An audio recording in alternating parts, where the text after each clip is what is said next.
Boa noite, minhas irmãs, tudo bem? Então, eu recebi uma missão muito agradável para mim, porque falar das coisas de Deus é sempre algo muito agradável, é sempre algo que nos ajuda a entender um pouco além daquilo que nós estamos entendendo, né? E eu fiquei pensando, né, o que eu poderia trazer para minhas irmãs que tocasse o meu coração, que Deus permitisse que eu falasse algo que fosse tocar alguma de nós. Eu fiquei procurando durante alguns dias e essa palavra não me saiu da cabeça, foi uma palavra que a todo momento que eu pensava em algo que eu pudesse falar, vinha essa palavra que para mim foi muito forte, né? E então Jesus chorou. Existem 3 passagens que ficam bem claras na Bíblia em relação ao choro de Jesus. A primeira passagem que eu li, né, quando eu estava fazendo meu estudo bíblico, foi em João 11:35, né? Jesus chorou. E quando eu li isso, eu falei, Jesus chorou? Jesus chorou? Como assim? Aí eu fui, pesquisei e foi na passagem em que Lázaro, ele recebe a notícia de que Lázaro havia morrido e Jesus tinha um amor muito grande por aquela família, por Maria, por Marta, por Lázaro.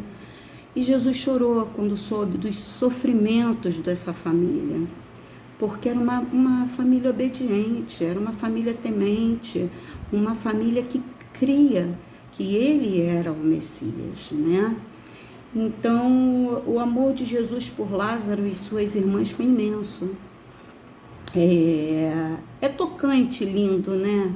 A gente saber que Deus sofre com a gente. Mas Deus era obediente. Mas Jesus era obediente, desculpa. Jesus era obediente a Deus.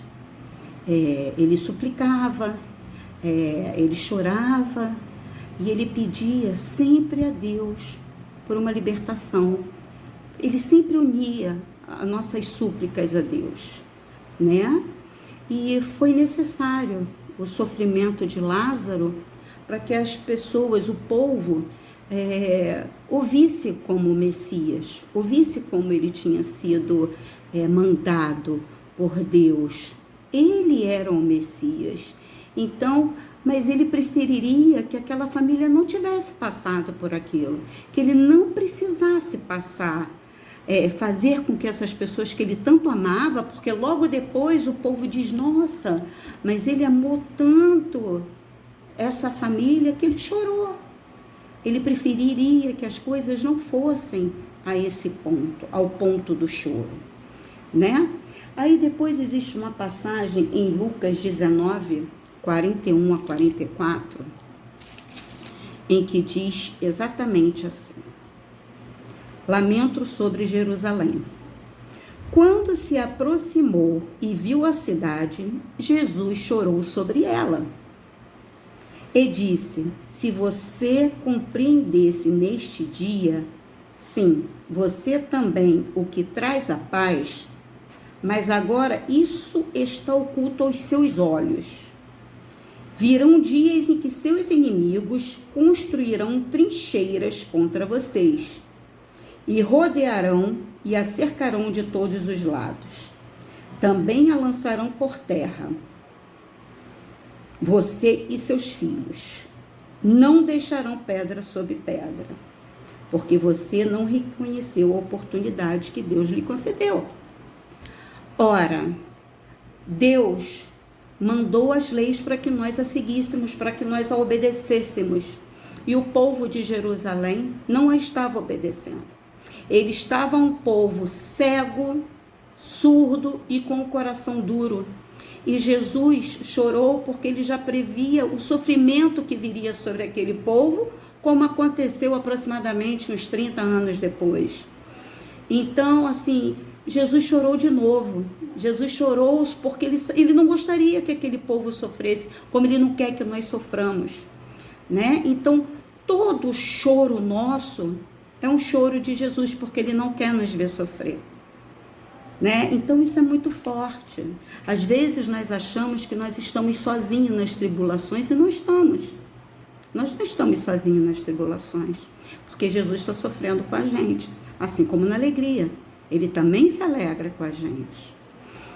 E depois nós vemos em Hebreus,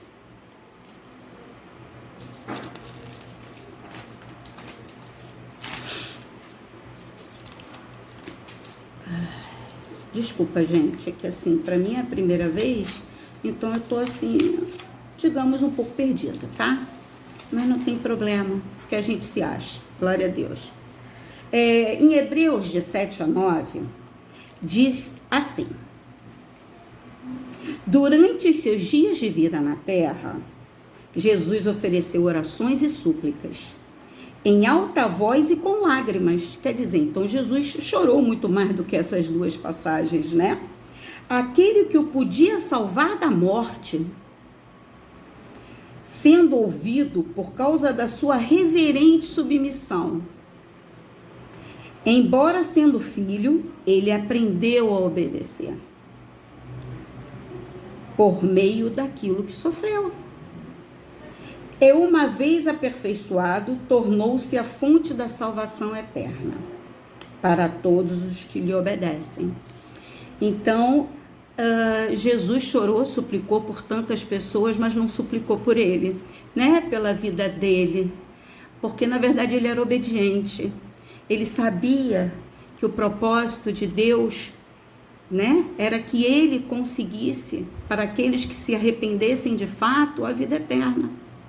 Então, ele deu a vida dele. Ele se entregou por nós. E nós precisamos ser obedientes às leis de Deus. Porque Deus não precisou aprender a obedecer. Ele sempre foi obediente. Assim como nós sempre deveríamos ser. Então, Deus deixou a palavra dele para a gente. Deus deixou as leis que nós deveríamos seguir. Mas nós, muitas vezes, a deixamos de lado para que nós façamos a nossa própria vontade. Então, minhas irmãs, eu desejo que essa mensagem que está chegando até vocês, lembrem de vocês serem submissas à vontade do Senhor.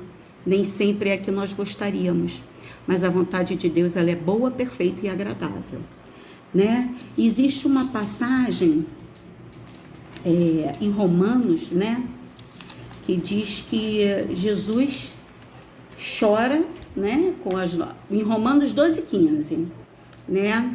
Alegrai-vos com os que se alegram e chorai com os que choram. Então Jesus se alegra conosco, mas ele também chora conosco. Então vamos ser obedientes, vamos seguir as leis de Deus, vamos deixar a vontade de Deus permanecer na nossa vida, tá?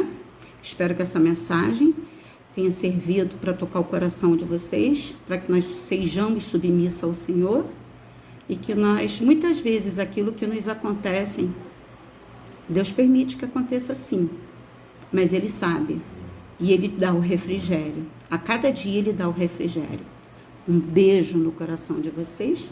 Fiquem com Deus e espero que tenham gostado da palavra.